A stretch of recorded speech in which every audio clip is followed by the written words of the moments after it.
Assalamu alaikum. I'm Dr. Rafat Naeem. In this particular video, I will be discussing how to choose your house job rotations and how to sketch your house job. ठीक है, ये बहुत ज़्यादा important है कि आप house job से पहले ही ये डिसीजंस ले लें, क्योंकि एक ऐसा डॉक्टर जिसने अपनी अप्रोप्रिएट रोटेशन चूज़ की एट अप्रोप्रिएट टाइम्स वो अपने सारे फॉरेन एग्ज़ाम्स बहुत अच्छे तरीके से दे सकता है विदाउट गेटिंग एग्जॉस्ट। और एक ऐसा हाउस ऑफिसर जिसने poor selection of house job की हो तो उसके लिए बहुत ज़्यादा जो है ये डेवास्टेटिंग एक्सपीरियंस ऑफ लाइफ बन सकता है। तो प्रीवियस वीडियो में मैंने आपको थोड़ा सा ओवरव्यू दे दिया था कि कौन कौन सी हाउस जॉब में रोटेशंस होती हैं, कितने मंथ्स की होती हैं, क्या सिलेक्शन क्राइटेरिया होता है और इंडिविजुअल रोटेशंस लाइक गायनी पीड्स वगैरह हर एक के क्या क्या फ़ायदे क्या क्या नुकसान आते हैं। इसमें बेसिकली आपको एक स्कीम बताऊँगा जिससे आप अपनी जो हाउस जॉब की एग्जैक्ट जो है स्केड्यूल और एग्जैक्ट चॉइस कर सकते हैं। तो फर्स्ट ऑफ ऑल पहला स्टेप जो होता है हाउस जॉब की रोटेशन सिलेक्शन में वो ये कि जो आपके पास प्री हाउस जॉब पीरियड होता है उस प्री हाउस जॉब पीरियड में बेसिकली आपने एक रोड मैप बनाना होता है कि आप फ्यूचर में करना क्या चाहते हैं। ठीक है, क्योंकि उस रोड मैप के अकॉर्डिंग आपकी हाउस जॉब सारी बेस करेगी। तो उस रोड मैप पे तीन चीज़ें बहुत ज़्यादा इंपॉर्टेंट है। फर्स्ट ऑफ ऑल तो आपने थोड़ा सा अपना माइंड श्योर करना होता है कि आया कि आपने पाकिस्तान में रहना है कि या फिर आपने फ़ॉरेन कंट्रीज़ में लाइक यूके प्लैब और आपने यूएसएमएल यूएस वगैरह में जाना है। ये डिसीजन बहुत ज़्यादा इंपॉर्टेंट है क्योंकि अगर आपने पाकिस्तान में रहना है तो आपकी हाउस जॉब की चॉइस डिपेंड करेगी ऐसी रोटेशंस में जिसमें आपको एमओ शिप और पीजी शिप मिलने का मैक्सिमम चांस हो, तो ऐसी ऐसी आप रोटेशन चूज़ करोगे।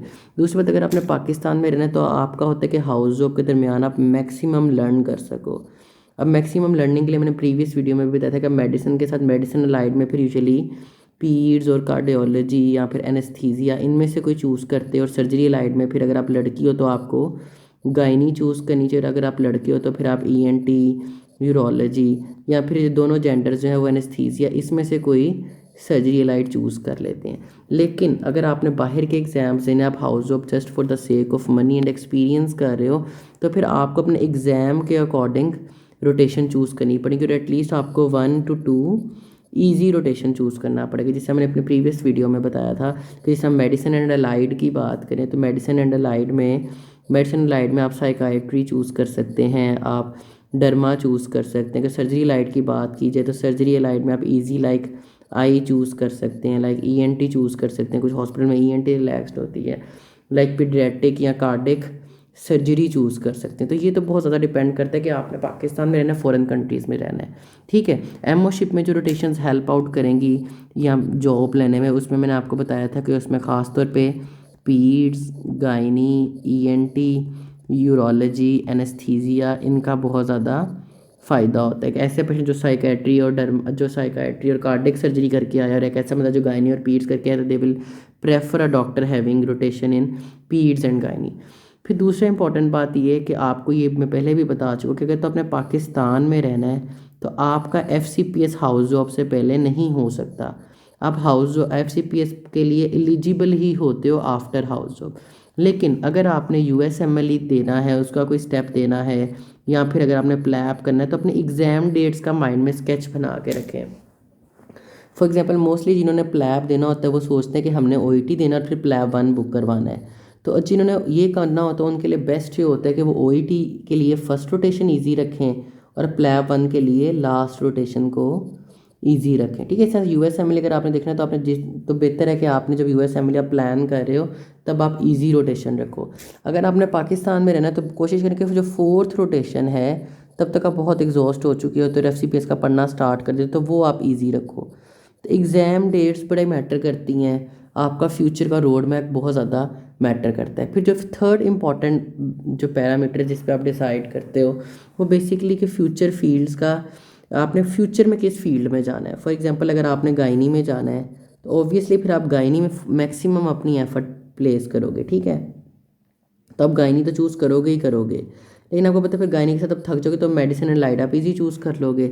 इसी तरह फॉर एग्जांपल अगर आपको श्योर है कि अगर आपने ऑर्थो में जाना है तो फिर ऑर्थो लाजमी रखना है, जिस फील्ड में फ्यूचर में जाना चाहते हो वो लाजमी रखना है। ठीक है, फॉर एग्जांपल अगर मेडिसिन में जाना चाहते हो तो फिर देखो कि यार मेडिसिन से रिलेटेड सर्जरी लाइड में कौन सी बनती है, तो फिर मेडिसिन के जगह सर्जरी लाइड में अगर देखो तो मेडिसिन से रिलेटेड कौन सी बनती है तो आपको पता चल जाएगा कि यार ईएनटी थोड़ी रिलेटेड बनती है, यूरोलॉजी रिलेटेड बनती है। ठीक है, तो इस तरह से ना आपकी फ्यूचर फील्ड बहुत ज़्यादा इंपॉर्टेंट है।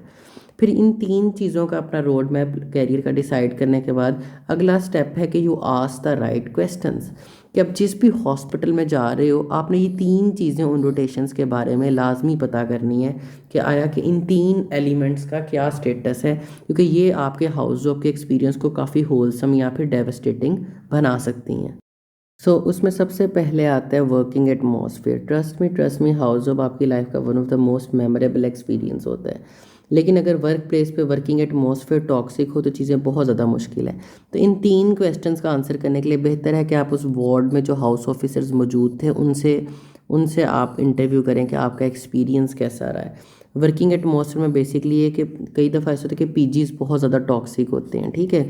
तो टॉक्सिक इन्वायरमेंट होता है, हरेसमेंट, क्योंकि अपना हॉस्पिटल आपका नया होम होगा, तो हरेसमेंट वाला सीन तो नहीं है, टॉक्सिकली जो है वो सीन तो नहीं है, जजमेंटल पीपल तो नहीं है। ये सारी चीज़ें बहुत ज़्यादा मैटर करती हैं। लाइक इस तरह का वर्किंग एटमॉस्फेयर जहाँ एक्चुअल्स की फजूल में एक्स्ट्रा ड्यूटीज़ लगाई जाती हों, उनको हैवी फाइन्स किए जाते हों। तो ये सारी चीज़ें आपने बहुत अच्छे तरीके से पता कर लें कि वर्किंग एटमॉस्फेयर कैसे, क्योंकि ट्रस्ट में अगर वर्किंग एटमॉस्फेयर अच्छा हो, आपके सीनियर पीजीआर्स जो हैं सिखाने वाले हों, तो बहुत ज़्यादा आप अच्छा कर सकते हो। फिर दूसरी बात है कि ये बहुत ज़्यादा इंपॉर्टेंट है कि वर्कलोड कैसे है। यकीन माने आपको हाउस जॉब में बेसिकली 2 तरह की ड्यूटीज़ होती हैं। एक मॉर्निंग ड्यूटीज़ होती है जो कि यूजुअली 8 AM से 2 to 3 PM डेली ड्यूटी होती है, हर हॉस्पिटल में इसी तरह होता है। उसके अलावा हॉस्पिटल में कॉल्स होती हैं। जो कॉल है बेसिकली उसका कॉन्सेप्ट ये है कि उस कॉल में आप 24 से 30 आवर्स आपने स्ट्रेट फॉरवर्ड करने होते हैं, कि आप सुबह 8 बजे आते हो और अगली सुबह 8 बजे तक या फिर अगली दोपहर 2 बजे तक आपने 30 आवर्स तक हॉस्पिटल रहना होता है, और हर हॉस्पिटल में कॉल्स होती हैं। तो वर्कलोड भी आपने लाजमी देखना है, ख़ासतौर पे अगर कॉल 1 in 4 तक है तो ये मैक्सिमम आप कर सकते हो, 1 in 4 कॉल, कि आपकी हर 4th डे 30 आवर्स ड्यूटी आ रही हो, डेली मॉर्निंग है। लेकिन अगर किसी जगह पे कॉल 1 in 3 है, 1 in 2 है, तो वो अनबेरेबल हो जाता है। तो ऐसे वार्ड्स आपने अवॉइड करने हैं।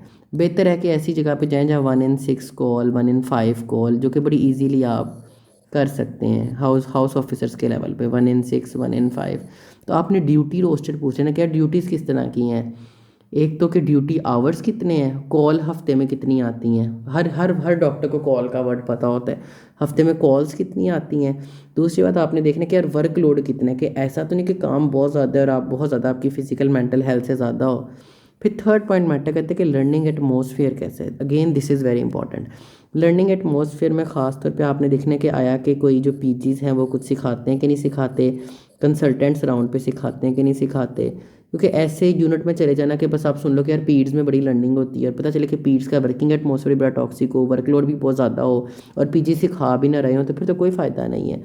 दूसरी बात ये कि आपने देखना है कि यार आया कि वहाँ पे कोई क्लासेस वगैरह होती हैं जिसमें आपको सिखाया जाता हो, तो कंसल्टेंट्स कैसे हैं, क्लासेस कैसी हैं, ओवरऑल पिछले हाउस ऑफिसर से पूछना कि यहाँ पे लर्निंग है कि नहीं, हम काम करना सीखेंगे नहीं, और हैंड्स ऑन प्रैक्टिस मिलती है कि नहीं मिलती, आपको खुद भी कुछ करने देते हैं कि नहीं देते।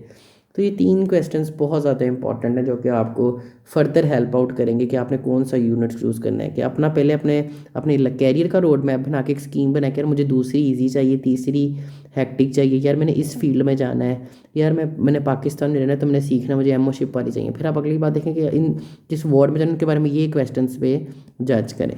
फिर तीसरा जो थर्ड स्टेप है वो है कि सीक्वेंसिंग द रोटेशंस, राइट। अब आपने सीक्वेंस प्लेस करना है, तो आपने वही अगेन एग्ज़ाम्स के अकॉर्डिंग आपने एग्ज़ाम्स कि आपने एग्ज़ाम कब कब देने हैं। जब आपका अगर फॉरेन एग्ज़ाम आपने देना है तो आपके पास इजी रोटेशन होनी चाहिए, ठीक है। आपके पास इजी रोटेशन होनी चाहिए। अगर आपको कोई फैमिली इवेंट आ रहा है, लाइक आपकी शादी वगैरह हो रही है, तो उसके अकॉर्डिंग उन डेज़ में आप इजी रोटेशन चूज़ करें।